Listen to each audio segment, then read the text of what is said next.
So today I'm talking about expressive writing, getting to the root of the things that are bothering you unconsciously or sometimes consciously too, that are causing your symptoms.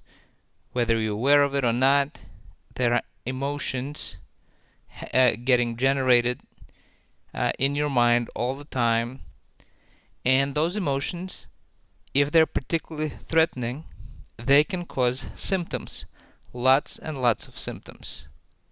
And for most people, especially CFS, fibromyalgia, people who have a more severe form of TMS, it's going to require that they get to the root of those emotions, trying to work out what's going on, what's bothering them.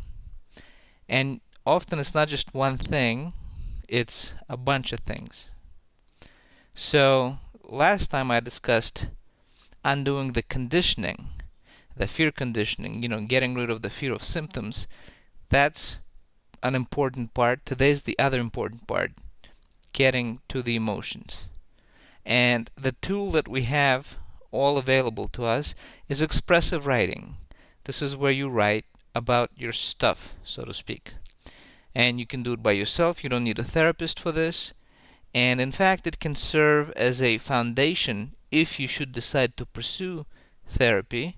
If you decide that it might be helpful for you, you'll have a bunch of stuff that you've written, that you've begun processing, that you can then pick up on that with a therapist if you so choose. Expressive writing is kind of what it sounds like. You sit down and you write. You write not like today I had beef for lunch or whatever, but you write about your deepest emotions. You write your most personal feelings. You write about that.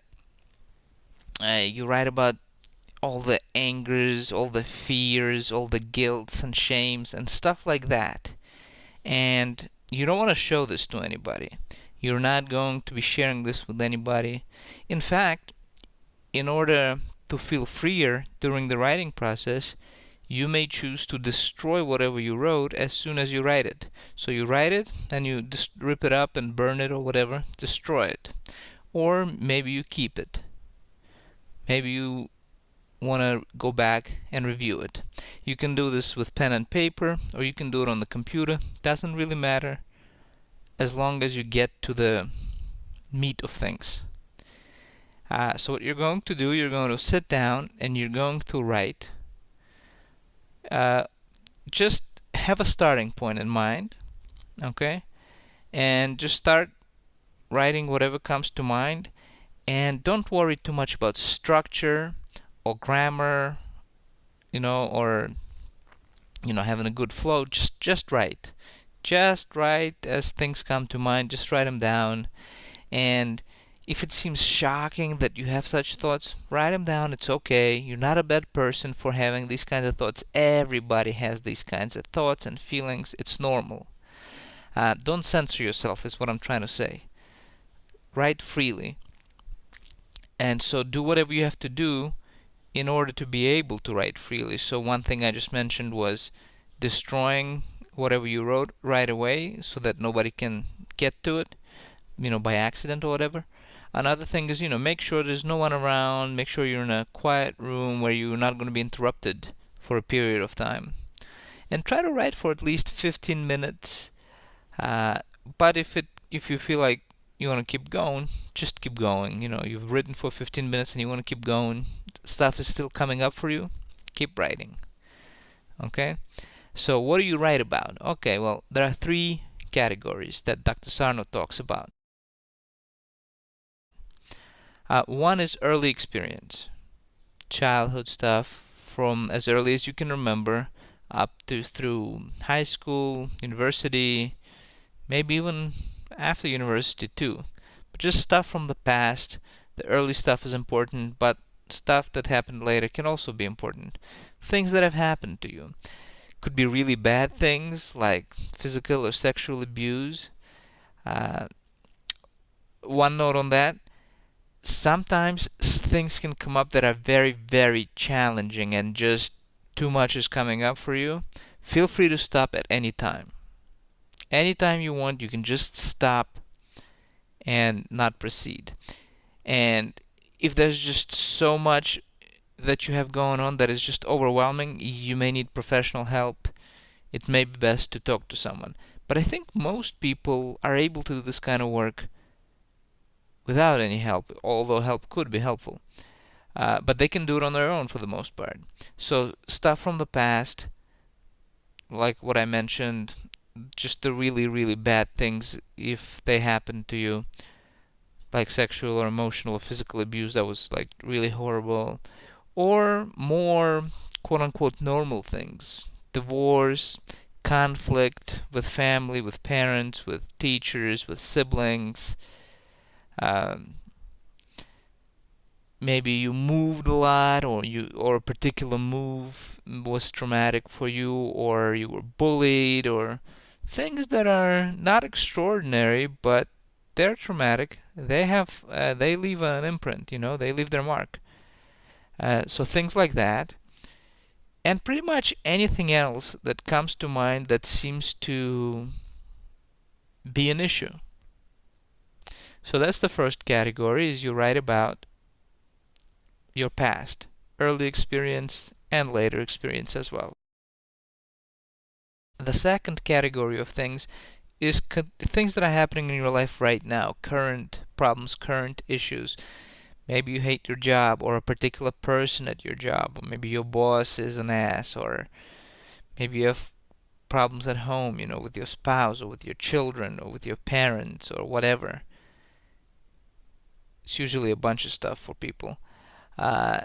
So you write about that kind of thing, and you write what you feel. You maybe describe the situation, write what you feel, and as you write, connections might come. Things that are sort of quote unquote off topic. Don't worry about being on topic or off topic. Just write. Just keep going. Let things come up.